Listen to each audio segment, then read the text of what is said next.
Me ofrecían arreglar una columna a cambio de un plato de comida. Se rieron en mi cara. Me llamaron loco, vagabundo, inútil. Lo que nadie sabía era que yo había sido maestro de obra en los proyectos más grandes de construcción en México. Y aquel día, frente a todos, volví a demostrar quién era en realidad. Lo que vas a escuchar no es un cuento inventado, es mi vida. Una historia que pasó de la gloria de las grandes obras al frío del cemento donde dormía. Perdí todo lo que alguna vez pensé que era importante. Familia, amigos, dinero, todo se fue. Pero lo que no perdí fue lo que llevaba aquí dentro, mi conocimiento, mi pasión por construir. Y gracias a eso, tuve una segunda oportunidad. Una oportunidad que llegó el día que más humillado me sentí. Y hoy quiero contártelo todo, como si estuviéramos sentados tomando un café de frente sin máscaras. Porque a veces la vida te quita todo solo para devolverte algo mucho más grande. Yo nací en Guadalajara, en una colonia popular donde casi todo el mundo vivía al día. En mi casa nunca sobraba nada, pero tampoco faltaba lo básico. Lo que sí sobraba era el sonido de martillos y taladros.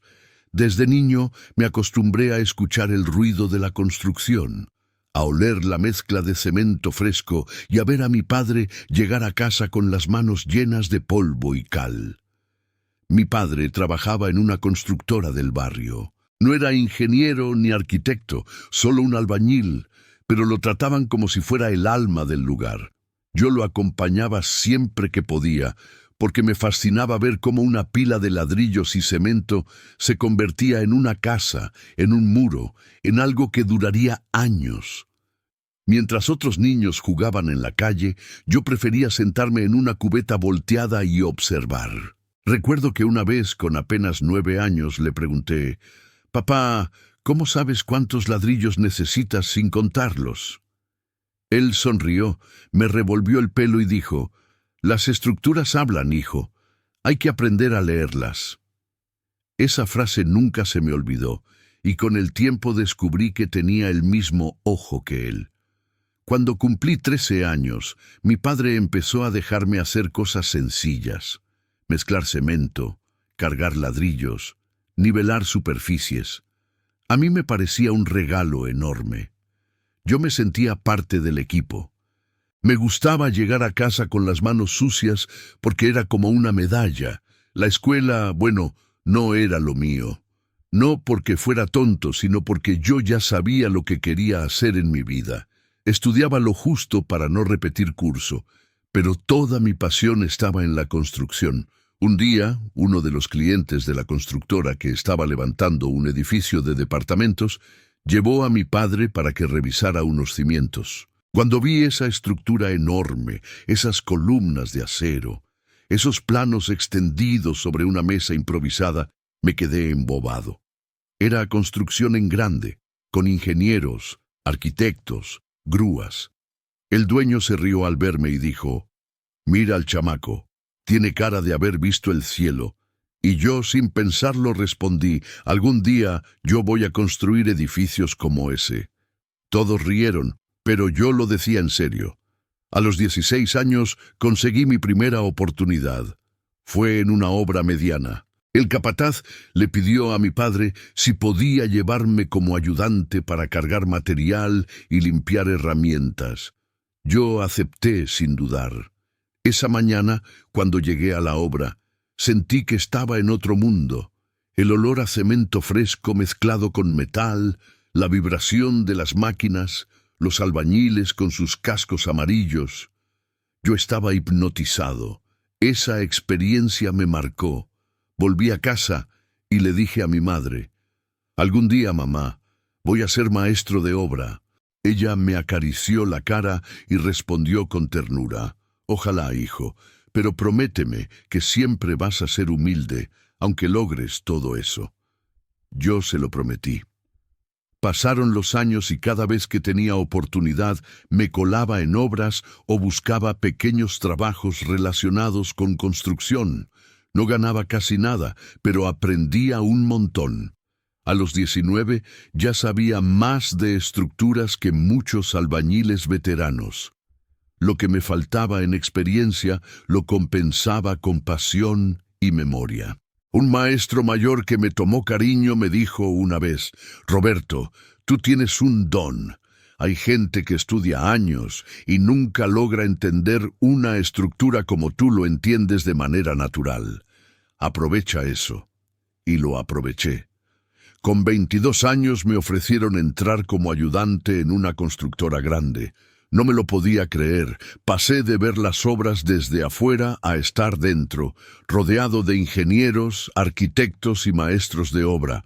Al principio hacía tareas básicas: cargar, limpiar, correr de un lado al otro, pero escuchaba y observaba todo. Tomaba notas mentales de cada explicación, de cada medida que tomaban. Me empecé a ganar la confianza del maestro de obra porque detectaba errores antes que otros. Si una columna estaba mal nivelada, yo podía señalar dónde estaba el problema. No siempre acertaba, pero la mayoría de las veces sí. Eso me fue dando un lugar. A los 27 ya era parte oficial del equipo. Trabajábamos en proyectos grandes por todo México: edificios, puentes, centros comerciales. Para mí, cada obra era una mezcla de nervios y emoción. Vivía para esos proyectos. Cuando una estructura quedaba perfecta y la entregábamos a tiempo, sentía que mi vida tenía sentido. Mi familia estaba orgullosa, especialmente mi madre. Ella solía decirle a las vecinas: «Mi hijo no será doctor ni abogado, pero construye edificios como nadie». Y yo sentía que le cumplía esa promesa de niño, aunque aún estaba lejos de imaginar lo que vendría.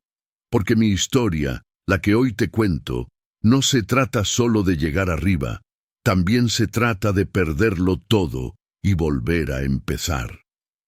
Cuando entré de lleno en el mundo de la construcción grande, sentí que todo, por lo que había soñado desde niño, se estaba cumpliendo. Pasaba más tiempo en las obras que en mi propia casa. Vivía con una maleta medio hecha porque cada semana tocaba viajar a un sitio distinto: Monterrey, Ciudad de México, Cancún, incluso a veces fuera del país. Para mí, eso era un privilegio. Al principio seguía siendo el joven nuevo al que mandaban a buscar café o cargar sacos de cemento, pero poco a poco fui demostrando que podía hacer más. Recuerdo una vez en una obra en Querétaro que una columna empezó a mostrar grietas en plena construcción. Todos pensaban que era problema del concreto. Yo solo por mirar la estructura dije: «No es el concreto, es el acero de refuerzo, está mal distribuido». El maestro de obra me miró como si estuviera loco. Revisaron y efectivamente era el acero. Ese día me gané un respeto que ya no se fue. Los años siguientes fueron de crecimiento constante. Subí de puesto, asumí más responsabilidades y un día, casi sin darme cuenta, me nombraron maestro de obra. Tenía menos de 32 años y ya estaba liderando equipos enteros. Era un orgullo inmenso. Ser maestro no era fácil. Tenía que coordinar a gente mayor que yo, albañiles con más experiencia. Algunos me lo hicieron notar al principio. «Un chamaco nos va a dar órdenes», decían. Pero yo no buscaba imponerme con gritos, lo hacía con resultados. Y cuando demostraba que podía encontrar errores en segundos, que podía mantener la calma en medio del caos, las críticas se callaban solas. En ese tiempo viví lo más parecido a la gloria. Nuestra constructora empezó a ganar licitaciones importantes. Los arquitectos confiaban en mí y yo sentía que cada proyecto terminado era también mío. Me acostumbré a escuchar mi nombre en las juntas, a que me buscaran para resolver lo que otros no podían. No voy a mentir, también me dejé llevar por ese éxito. Ganaba bien, viajaba mucho y me creía intocable. Pensaba que la vida sería siempre así, pero la vida no perdona cuando te confías demasiado. Un día, en una obra en Puebla, todo cambió. Estábamos construyendo un complejo de departamentos de lujo. Era un proyecto millonario con inversionistas extranjeros. Yo supervisaba todo, desde los cimientos hasta los acabados. Una tarde, durante una inspección de rutina, uno de los ingenieros detectó un problema grave en la estructura principal. Había un error de cálculo en las columnas del tercer piso. El peso no estaba bien distribuido. El problema fue que buscaron un culpable. Y en este negocio, cuando hay dinero y inversionistas de por medio, alguien siempre tiene que pagar. Las miradas se giraron hacia mí. Dijeron que el error había sido de supervisión, que yo no lo había previsto. Yo defendí mi trabajo con uñas y dientes, pero los inversionistas ya habían hecho su trabajo. Los titulares me señalaban como responsable. En cuestión de semanas, pasé de ser el maestro de obra más confiable a ser el maestro del error millonario. Los inversionistas presionaron a la constructora y finalmente me despidieron. Sin ceremonia, sin agradecimientos por los años de entrega, solo una carta y un apretón de manos frío. Perdí no solo el trabajo, sino la confianza de la industria. Intenté buscar en otras constructoras, llamé a viejos contactos, pero las puertas estaban cerradas. Nadie quería asociarse con alguien manchado por un error tan mediático. Fue ahí cuando empezó mi verdadera caída. Mis ahorros se fueron rápido en abogados y en intentar limpiar mi nombre. Y cuando quise darme cuenta, ya no me quedaba nada. Pasé de dormir en hoteles de obra a dormir en albergues. Pasé de que me pidieran consejos los jóvenes ingenieros a que me miraran como a un estorbo en la calle. La gente no entiende lo rápido que puedes perderlo todo. Hoy tienes un lugar en la mesa y mañana nadie te guarda ni una silla. En esos días la humillación pesaba más que el hambre. Caminaba por la ciudad con la ropa sucia, buscando algún trabajo ocasional, y escuchaba los comentarios. Ese es el que arruinó el proyecto millonario. Míralo ahora, ni para cargar ladrillos sirve. Yo agachaba la cabeza y seguía.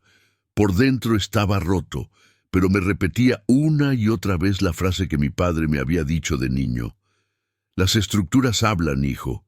Hay que aprender a leerlas. Y aunque todo el mundo me había dado la espalda, yo sabía que esa habilidad, esa conexión con la construcción, nadie podía quitármela.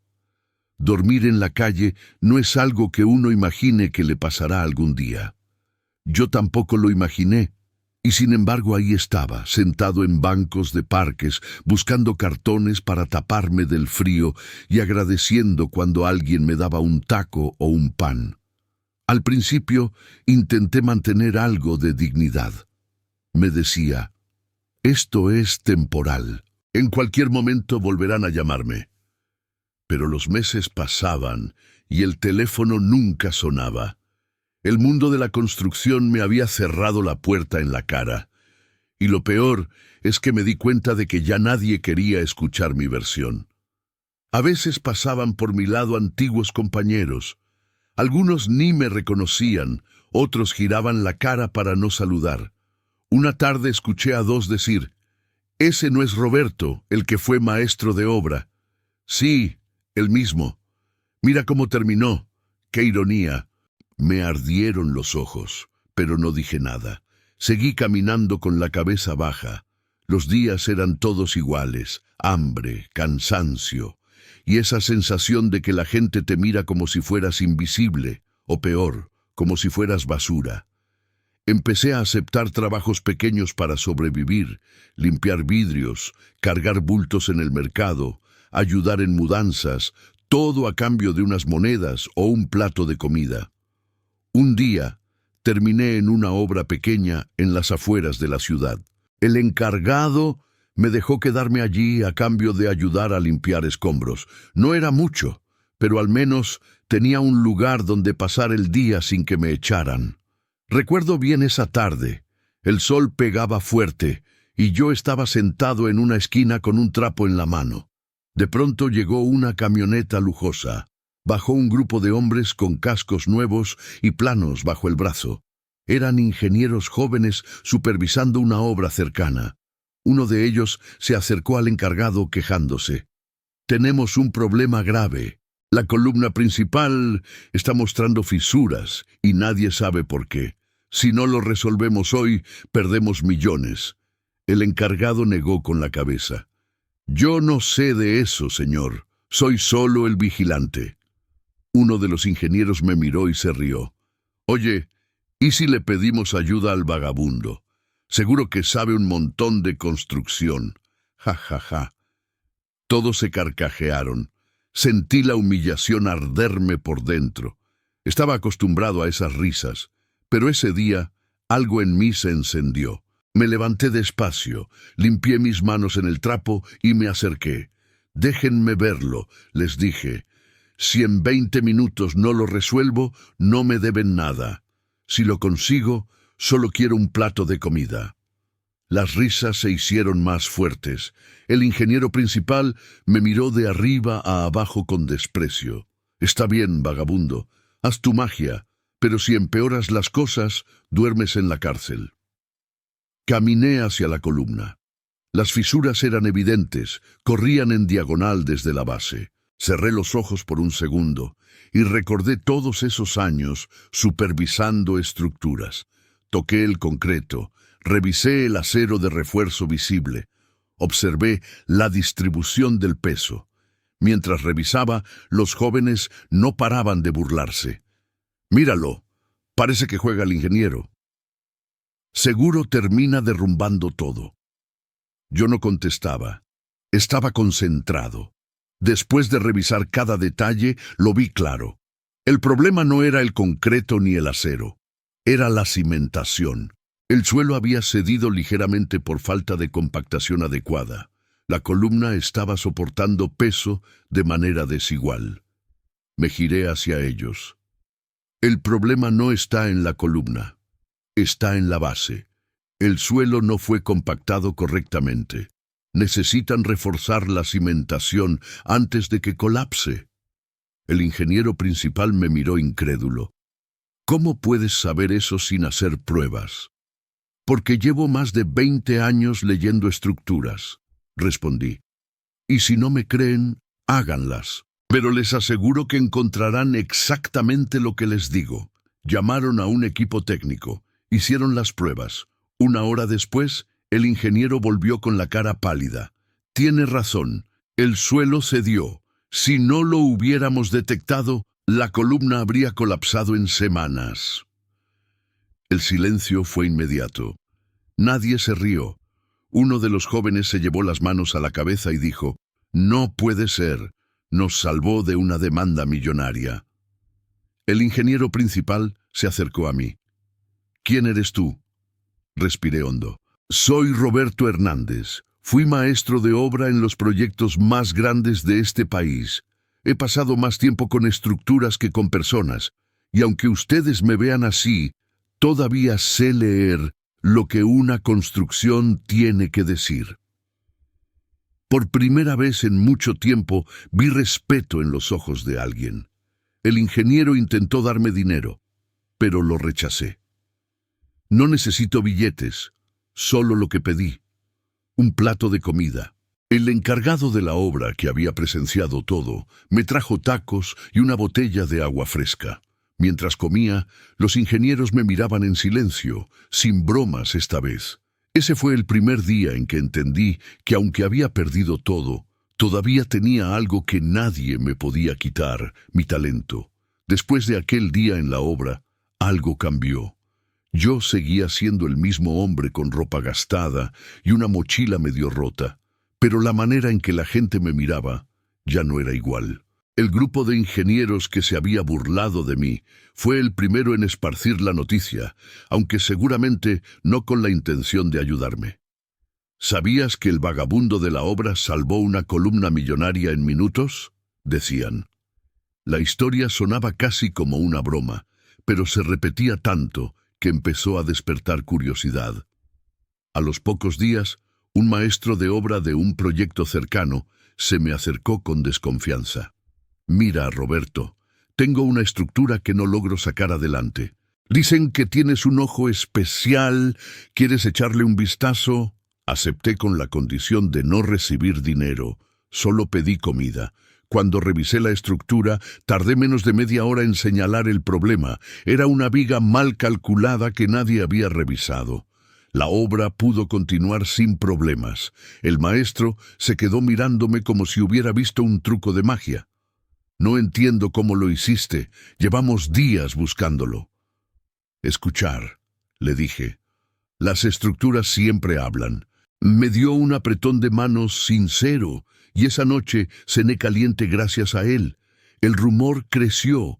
Ahora no era solo el vagabundo de la obra, era el vagabundo que resuelve lo que nadie puede. Al principio pensé que sería pasajero, una curiosidad más, pero pronto otros proyectos comenzaron a venir a buscarme. Un aprendiz llegó nervioso, con un problema de nivelación. «Señor, si logra encontrar el error, le traeré comida de mi casa». Sonreí. «Tranquilo, muchacho, veamos qué dice tu estructura». Lo resolví en poco tiempo y cumplió su palabra. Volvió con un plato de mole casero que me supo mejor que cualquier banquete en los hoteles de mis tiempos de gloria. Lo que más me sorprendía no era la comida ni el favor, era sentir que por primera vez en meses volvía a ser útil. Volvía a ser alguien. La gente dejaba de verme solo como un vagabundo. Ahora me llamaban maestro o don Roberto, con respeto. Eso me dio fuerzas para seguir. Comencé a pasar más horas cerca de las obras, dispuesto a ayudar a quien lo necesitara. A veces me sentía agotado con el cuerpo roto por tantas noches durmiendo mal, pero el alma empezaba a sanar. Con el tiempo llegó un reto mayor. Una tarde un constructor pequeño vino buscando ayuda. Tenía un proyecto de casas que fallaba y no lograba que pasara las inspecciones. «Dicen que tú puedes encontrar lo que otros no ven», me dijo el constructor, un hombre llamado Javier. «¿Puedo intentarlo?», contesté sin prometer nada. En cuanto revisé los planos y la estructura, supe que el problema no estaba donde ellos buscaban. Les pedí que me dejaran trabajar unas horas. Reajusté los cálculos de carga, cambié la distribución de algunas columnas y reforcé puntos clave. El proyecto pasó la inspección sin problemas. Los ingenieros me miraban con una mezcla de sorpresa y respeto. Javier me dio una palmada en el hombro. «Has hecho en un día lo que nosotros no pudimos en semanas. ¿Quién eres realmente?». Respiré hondo antes de contestar. «Un hombre que un día tuvo todo y lo perdió, pero las estructuras nunca me abandonaron». Esa noche, Javier me ofreció quedarme en su bodega. No tenía mucho que darme, apenas un rincón donde dormir y comida caliente. Pero para mí era un lujo dormir bajo techo después de tanto tiempo en la calle. Fue como volver a nacer. Poco a poco, empecé a trabajar con ellos de manera informal. No tenía contrato ni sueldo, pero era parte del equipo. Cada proyecto, cada estructura que revisaba, me devolvía esa chispa que pensé haber perdido para siempre. Los más jóvenes me observaban con atención, querían aprender. Y yo, que había pasado años solo, sentí de nuevo lo que era enseñar, guiar, transmitir lo que sabía. En el barrio ya no me veían como el hombre que pedía comida. Ahora me veían como alguien que tenía un don. Los rumores habían cambiado. Ese vagabundo no era un cualquiera, era un maestro de obra, una leyenda olvidada. Y aunque yo todavía no me sentía una leyenda, por primera vez en mucho tiempo volví a sentirme vivo. Trabajar con el equipo de Javier fue como volver a respirar después de haber estado ahogándome por meses. No era una constructora grande, ni mucho menos famosa, pero tenían pasión, y eso era suficiente para devolverme la esperanza. Al principio, mi papel era casi invisible. Ayudaba en lo que podía, revisaba medidas, supervisaba mezclas, limpiaba herramientas. No me importaba. Para mí, estar de nuevo en una obra, aunque fuera pequeña, era como volver a casa. Con el tiempo me empezaron a dar más confianza. Una vez, Durante la construcción de una casa en Tlaquepaque, la estructura comenzó a mostrar problemas justo antes de la inspección final. Los albañiles estaban desesperados, revisaban columnas y vigas sin encontrar nada. Yo revisé la estructura apenas unos minutos y dije, no son las columnas, es la cimentación. El terreno tiene desnivel y no fue compensado correctamente. Me miraron con cara de otra vez el viejo con sus teorías. Pero Javier confió en mí. Reforzamos la base a toda prisa y la casa pasó la inspección sin problemas. Esa tarde nadie volvió a cuestionar mi ojo. Las semanas siguientes me sentí cada vez más parte del equipo. Los albañiles me saludaban con respeto. Los jóvenes aprendices me seguían a todos lados y hasta los veteranos venían a pedirme opinión. Yo no cobraba un sueldo fijo, pero cada proyecto terminaba con un plato de comida caliente y un lugar donde dormir. Para mí, eso era un tesoro. Más que la comida o el techo, lo que realmente me devolvía la vida era sentir que volvía a ser útil, que todavía tenía un lugar en ese mundo que tanto amaba. Un momento clave llegó en un proyecto comercial. Estábamos construyendo un pequeño centro de negocios. La estructura tuvo un problema grave durante el levantamiento del segundo piso. Todos pensaban que quedábamos fuera de tiempo y con multas millonarias. Yo me acerqué a Javier y le pedí que me diera 6 horas. Revisé cada columna, cada viga, cada punto de carga. Ajusté la distribución del acero de refuerzo, reforcé puntos débiles y respiré hondo. «Prueba ahora», le dije. La estructura se mantuvo firme. Pasó todas las pruebas de resistencia. Para sorpresa de todos, terminamos el proyecto a tiempo. Los ingenieros del municipio que vinieron a inspeccionar se quedaron impresionados. ¿Quién hizo estos ajustes? Es trabajo de un profesional con años de experiencia. Yo no levanté la cabeza ni busqué aplausos. Solo sonreí en silencio, pero por dentro algo en mí se curaba. Poco a poco, mi nombre empezó a sonar de nuevo, al principio, en voz baja, como un rumor. Ese hombre que parecía un vagabundo, en realidad es un ex maestro de obra. Luego en conversaciones de constructores locales. De la calle al éxito, la sorprendente historia de Roberto Hernández. Algunos antiguos conocidos me vieron y no pudieron creerlo. Unos me evitaban avergonzados. Otros se acercaban con un respeto tímido. Yo no guardaba rencor, pero tampoco buscaba reconciliaciones. Había aprendido que en este mundo, cuando caes, casi todos se alejan y cuando vuelves a levantarte, aparecen de nuevo. Lo más valioso que recuperé en ese tiempo no fue la fama ni el reconocimiento, fue la confianza en mí mismo.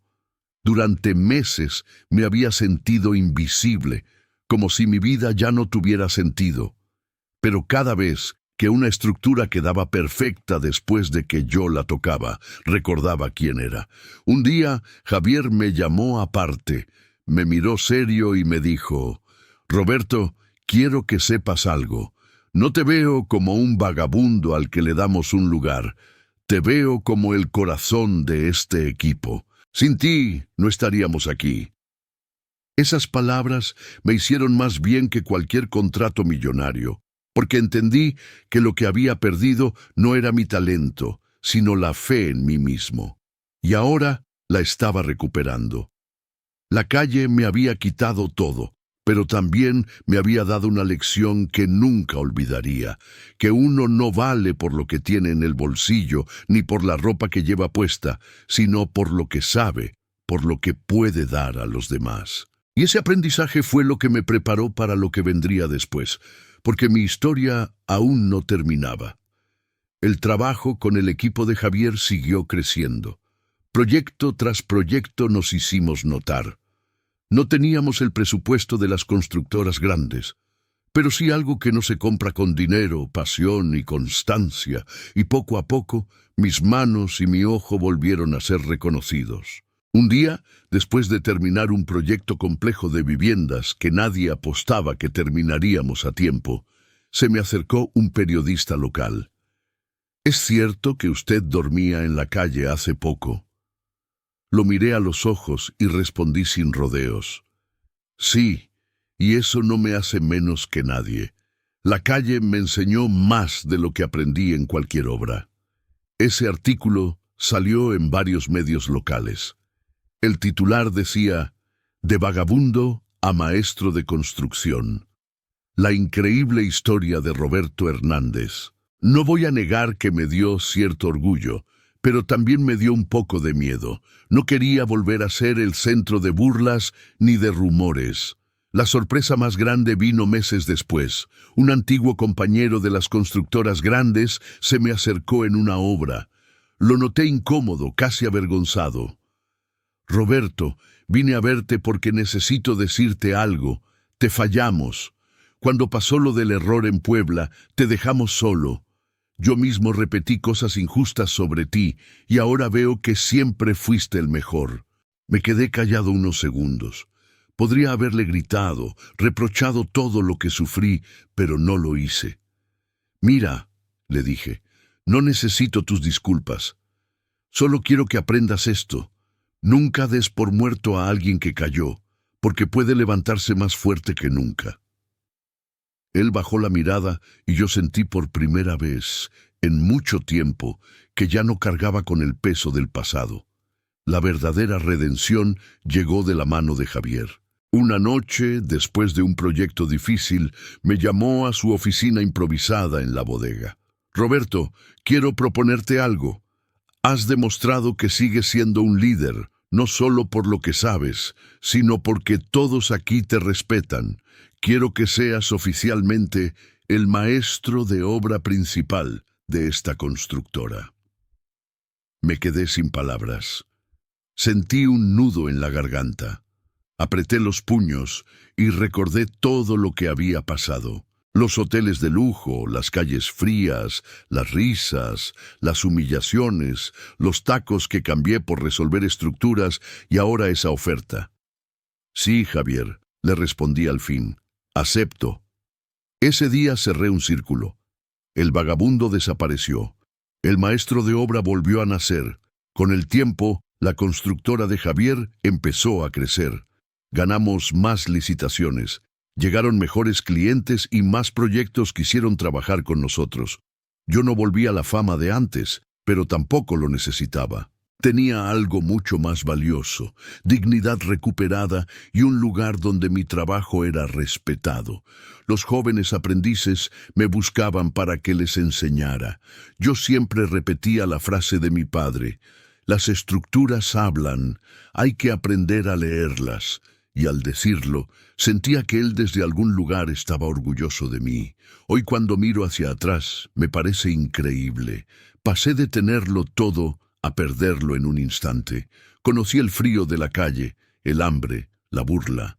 Pero también descubrí que mientras tengas un talento, mientras no pierdas la fe en ti mismo, siempre hay un camino de regreso.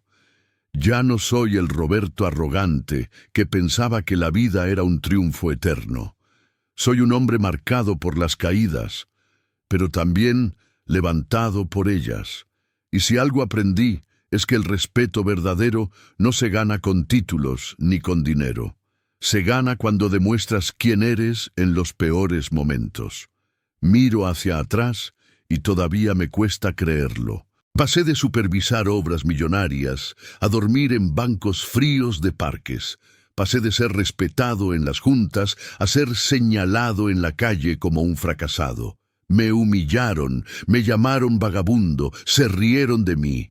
Y aún así, aquí estoy. ¿Sabes qué descubrí? Que lo que perdí no me definía. El dinero, los viajes, el nombre en los periódicos, todo eso va y viene. Lo único que realmente nunca perdí fue lo que llevaba dentro, mi conocimiento, mi pasión, mis ganas de seguir. La vida me quitó todo, sí, pero también me obligó a mirar quién era yo sin esos adornos. Y descubrí que no era solo un maestro de obra. Era un hombre que sabía levantarse, incluso cuando ya nadie creía en él. Hoy no busco fama ni titulares. Busco dejar una enseñanza que si alguna vez te toca caer, aunque sea al fondo, no te olvides de lo que eres capaz, porque eso nadie puede robártelo. Yo fui el vagabundo constructor del que todos se reían y al final volví a convertirme en la leyenda que un día fui. Pero la diferencia es que ahora lo soy con más humildad, con más fuerza y con más gratitud. Puedes perderlo todo menos lo que llevas en tus manos y en tu corazón. Eso, si lo cuidas, siempre te dará una segunda oportunidad. Si mi historia te inspiró, te invito a quedarte en este canal. Aquí contamos relatos de vidas reales, de caídas y resurrecciones, de gente común que demuestra que nunca es tarde para empezar otra vez. Suscríbete y acompáñanos, porque tal vez la próxima historia también sea la tuya.